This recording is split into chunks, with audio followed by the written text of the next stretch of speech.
ஊதினால் அணைய நாம் என்ன தீக்குச்சியா? உதயசூரியன் என முதலமைச்சர் ஸ்டாலின் தெரிவித்துள்ளார்.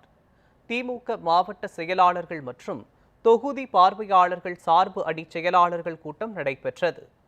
இதில் முதலமைச்சர் ஸ்டாலின் கலந்து கொண்டு பேசினார்.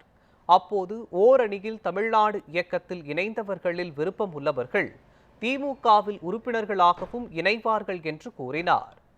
சாதி, மதம், கட்சி சார்பு என எதையும் பார்க்காமல் தமிழ்நாட்டின் ஒவ்வொரு குடும்பத்தையும் நாம் சென்றடைய வேண்டும் என்றும், தமிழ்நாட்டிற்கு இழைக்கப்படும் அநீதிக்கு எதிராக மக்களை ஒன்றிணைக்க வேண்டும் என்றும் தெரிவித்தார்.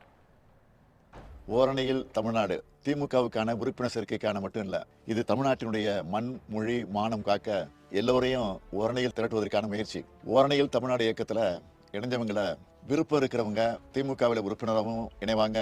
தமிழ்நாட்டோட ஒவ்வொரு குடும்பத்தையும் நாம சென்றடையணும். தமிழ்நாட்டுக்கு கிடைக்கப்படக்கூடிய அநீதிகளுக்கு எதிராக மக்களை ஒன்றிணைக்கணும். கீழடி உண்மையில புதைக்கிறாங்க. இந்தி மொழியை நம்ம விருப்பம் இல்லாம திணிக்கிறாங்க. கல்வித்துறை நிதியை மறுக்கிறாங்க. மாநில உரிமைகளை பறிக்கிறாங்க. நீட் மூலமா மாணவர்களை பலி வாங்குறாங்க. எல்லாத்துக்கும் மேல தொகுதி மறுவரை மூலமா நம்மளோட நாடாளுமன்ற வலிமையை குறைக்க பாக்குறாங்க. பண்பாட்டு ரீதியா, பொருளாதார ரீதியா, அரசியல் ரீதியா, அந்த அதிகார ரீதியா எல்லா வகையிலும் நம்ம மேல வன்மத்தோட செயல்படுறாங்க. ஊதனா அணைஞ்சு போக நாம என்ன தீக்குச்சியா?